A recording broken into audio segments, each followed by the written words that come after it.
ఇతనికి జోకులంటే చాలా ఇష్టం. చాలా ఫనీగా ఉంటాడు. జియా, ఇప్పుడు మనం జోకులు వేసుకునే మూడ్లో ఉన్నామనిపిస్తుందా నీకు? ఎవరైనా పెళ్లి గురించి అడిగితే నీ జీవితంలో ఎవరూ లేరని చెప్తావు.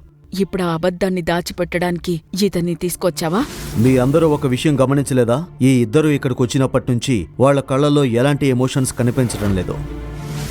అంటే వాళ్ళిద్దరికీ ఒకరిపై ఒకరికి ఎలాంటి ఫీలింగ్స్ లేవు. ఏమంటారు మీరు? ఎవరికైనా అలా అనిపించిందా?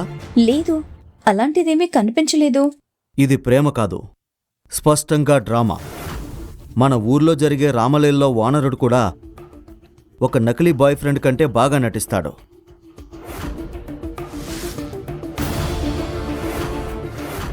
జియా, ఈ గొడవలని ఆపేద్దాం.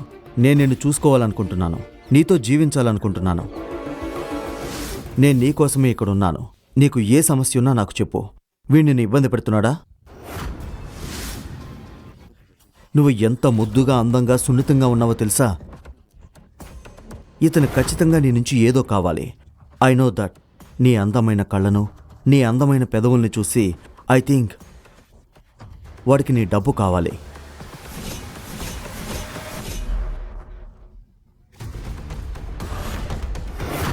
జియా, నువ్వేం చేశావు? సారీ జై. కనీసం ఈ స్ప్రే అయినా నీ ఆలోచనల కంపును పోగొడుతుంది. నువ్వు చెప్పే ఈ నోలో నాకేమో ఎస్ అని వినిపిస్తుంది. ఈ ప్రపంచంలో రిజెక్ట్ అయిన వాళ్ళు, కన్ఫ్యూజ్ అయిన వాళ్ళు, బలహీనంగా ఉన్న వాళ్ళు అందరూ ఒకే పాత టేప్ మళ్ళీ మళ్ళీ ప్లే చేస్తుంటారు. లేదు అంటే అవును అని. అన్నా, ఇది అమ్మాయి, ఇంటర్నెట్ లింక్ కాదు. ఆమె నో అంటే రిఫ్రెష్ కొట్టడం ఆపు. ఏమన్నావు? నన్ను చేతకాని వాడినన్నావా? నిన్ను నువ్వు మగాడిని అనుకుంటున్నావా? సరే, అయితే ఒక మగాడిలా మాట్లాడుకుందాం. మరొకసారి జియాను తాకడానికి ప్రయత్నిస్తే ఆ చేతులను నీ కాళ్ళ మధ్య ఉంచి బయటకు లాగి నీ స్టైల్ అంతా బాటిలో నింపేస్తాను. ఆమె నీ ఆస్తి కాదు.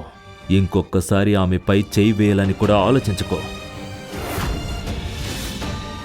పేదరికంలో, దరిద్రంలో, మురికి వీధుల్లో పెరిగిన ఓ పిచ్చగాడైన తినకి కూడా నన్ను గౌరవించడం తెలుసు. కానీ ఈ జయరాజ్, మేమిద్దరం కలిసి పెరిగాము, కానీ వీడికి నా మీద రెస్పెక్ట్ అట్టుంచితే కనీసం కన్సర్న్ కూడా లేదు. నేను మీకు అబద్ధం చెప్పానంటే నిజానికి నా అసలు పేరు ఇషానవా.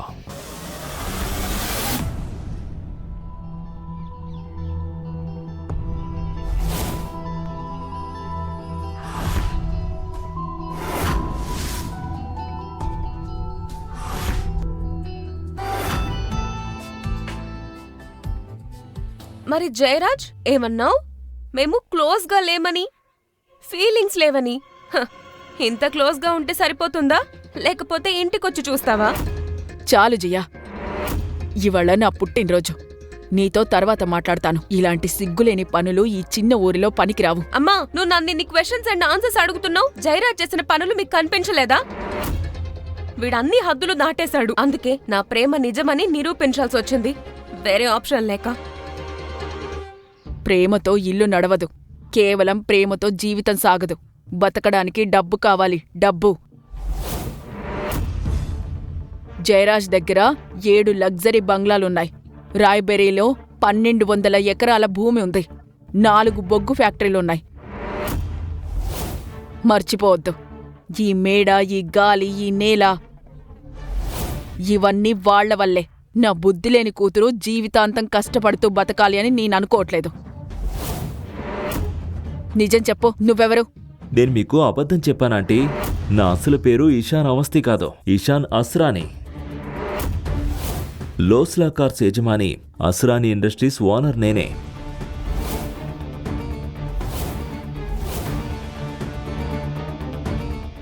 నేనే అసలైన car Guru.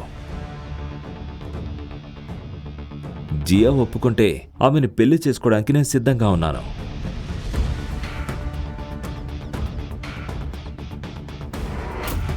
Asrani group of industries ఓనర్ని ఇప్పటివరకు ఎవరు చూసింది లేదని తెలిసి నువ్వే అతనని నటిస్తున్నావా? అరే ఆపరా, ఇంకా ఎన్ని అబద్ధాలు చెప్తావు? యాక్చువల్గా వీడికి డ్రైవింగ్ చేయడం కూడా వచ్చుండదు.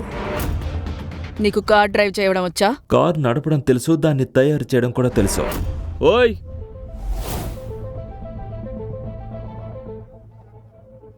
రోడ్డు మధ్యలో కారు పెట్టింది ఏ ఎదవా? ఈ రోడ్డు ఏమన్నా వాళ్ళు 5 అనుకుంటున్నాడా? ఎవరు వాళ్ళు?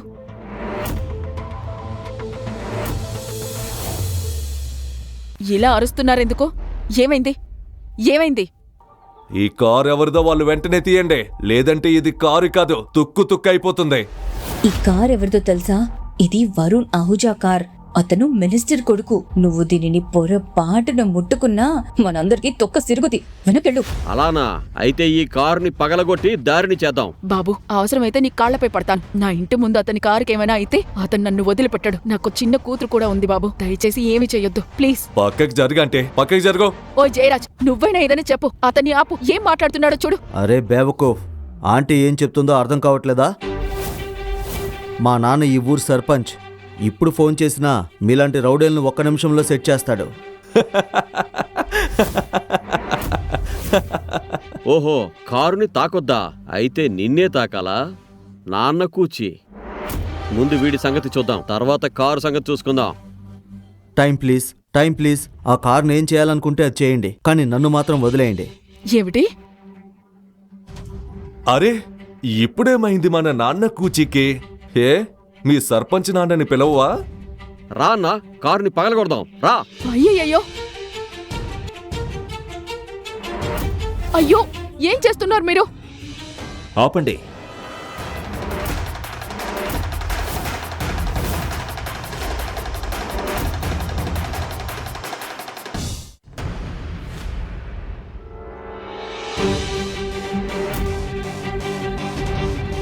నువ్వెవట్రా? ఆ? నువ్వేం చేస్తున్నావు? తప్పుకో ఇక్కడి నుంచి. నాపై నమ్మకం ఉంది కదా? ఓయ్, అక్కడేం రహస్యంగా మాట్లాడుకుంటున్నారో నాకు వినిపించేలా మాట్లాడండి. రేయ్, ఇక్కడి నుంచి వెళ్ళిపో. అనవసరంగా సీన్ క్రియేట్ చేయకు. అది ఆశ ఆంటీకి ఇంకా పెద్ద సమస్య అవుతుంది. అన్న చెప్పినట్టు విని వెళ్ళిపో. మీకు 2 నిమిషాల టైం. ఆ తర్వాత ఈ కారుని తుక్కు తుక్కు చేస్తాం. అర్థమైందా?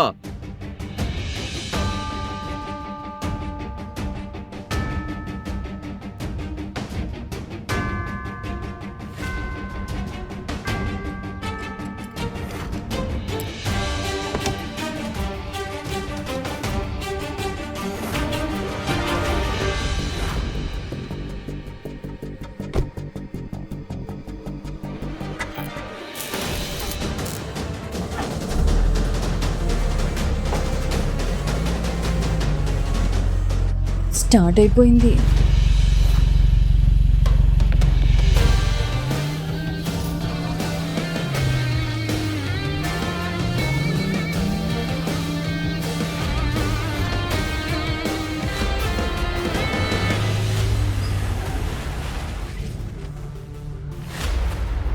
అయిపోయింది.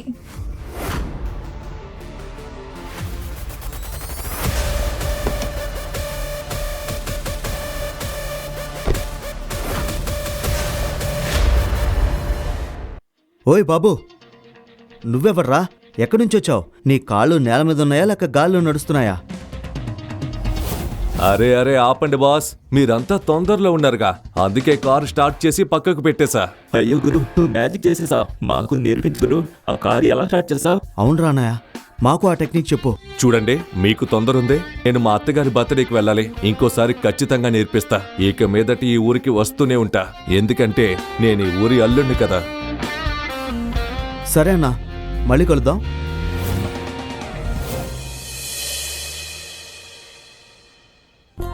ఇదేంటి, ఒక్క చూపులోనే నా మనసుని దొంగలించేసావు? ఇంత స్టైల్, ఇంత క్లాస్, ఇంత మంచితనం ఉన్నవాణ్ణి నేనెప్పుడూ చూడలేదు. నిజం చెప్పు, ఇంత స్మార్ట్గా డీసెంట్గా ఉన్న నువ్వు ఎలా బెచ్చగాడివయ్యావు? అసలు విషయం ఏంటి గురు? కాదు జియా, నిజానికి నేను ఒక విషయం చెప్పాలనుకుంటున్నాను. ఇప్పుడు అర్థమైందా ఆశమ్మా? వీడు ఎవరో? వీడు ప్రొఫెషనల్ దొంగ. కార్లు దొంగిలించడమే వీడి పని. చాలు, ఇంకో మాట కూడా ఆయన గురించి తప్పుగా మాట్లాడొద్దు.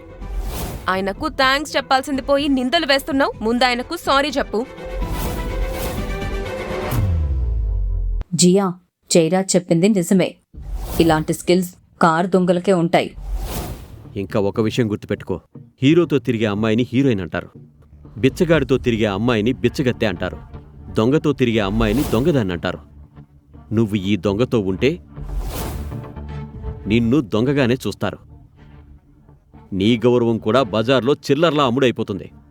చాలు జయరాజ్, జియా గురించి ఇంకొక్క మాట మాట్లాడితే నీ నాలుక మాత్రమే కాదు, నీ అహంకారాన్ని నేలకేసి కొడతాను. అందరి ముందు నీ గర్వం మట్టిలో కలిపేస్తా. ఏమైంది? నిజం గుచ్చుకుందా? జియా నాది, నాదే, ఎప్పటికీ నాదే. జియా ఎప్పుడూ నీది కాదు, ఆమె కళ్ళల్లోనే అది కనిపిస్తుంది. కానీ జియాని ఎవరైనా తాకినా లేదా తప్పుగా చూసినా వాళ్ళ జీవితమే నేలమట్టం చేస్తాను. వాళ్ళ పేరుతో ఒక పేజీ కూడా ఈ లోకంలో మిగలకుండా పాతి పెడతాను. అయ్యో ఆపు నీ డైలాగులు. ముందు నువ్వు దొంగ కాదని నిరూపించు. తెలియకుండానే నువ్వు దొంగని ప్రేమించావు. ఇప్పుడు అందరికీ చెప్పడానికి సిగ్గుపడుతున్నావు. అయ్యో దేవుడా, ఈ జయరాజ్ పూర్తిగా ఓ వెధవ. ఇలానే కొనసాగితే నిజం మొత్తం బయటపడిపోతుంది. నిన్ను చూస్తే జాలేస్తుంది. నీ మనసు చాలా పేదది.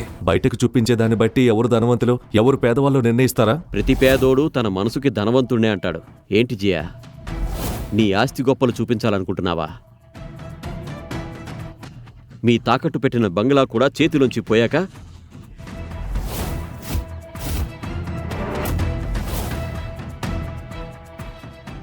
ఆ బంగ్లాను కూడా గుండెల్లో పెట్టుకుని తిరుగుతావా?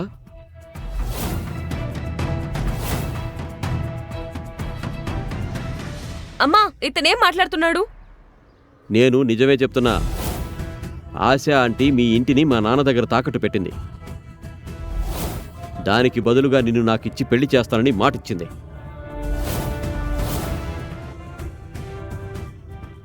జరిగిందేంటంటే, అవును, నీ చిన్నప్పటి నుంచే మన ఇల్లు తాకట్టులో ఉంది. మీ నాన్న హాస్పిటల్ ఖర్చులకు మన దగ్గర డబ్బులు లేవు. అందుకే జయరాజ్ నాన్నకి నీ పెళ్లి అతనితో చేస్తానని మాటిచ్చాను. మమ్మీ, ఎందుకు ఇలా చేసావు? కనీసం నాకొక్క మాట అయినా చెప్పొచ్చు కదా. ఆంటీ, మీరు టెన్షన్ పడొద్దు. వాళ్ళ నాన్నకి ఇవ్వాల్సిన మొత్తం డబ్బు వడ్డీతో సహా నేనే తిరిగి ఇచ్చేస్తాను. వద్దు బాబు, నాకు నీ దొంగ డబ్బు అవసరం లేదు.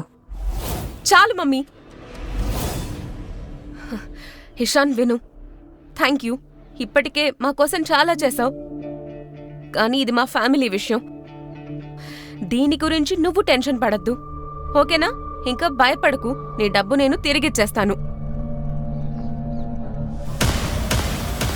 హలో షెర్లీ, నేను ఆర్డర్ చేసిన గిఫ్ట్స్ అన్ని ఎక్కడున్నాయి? ఏ గిఫ్ట్స్ రా?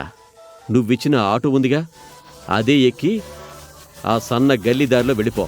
ఇంకో విషయం, ఫ్యాక్టరీలో ఉన్న అన్ని కలర్స్ కార్స్ ఇక్కడికి పంపించాం. ఓకే?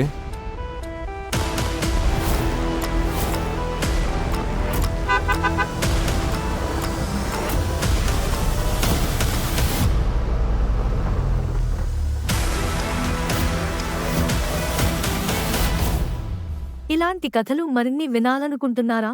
అయితే కింద ఉన్న లింక్ని క్లిక్ చేసి పాకెట్ ఎఫ్ఎం యాప్ని ఇప్పుడే డౌన్లోడ్ చేసుకోండి.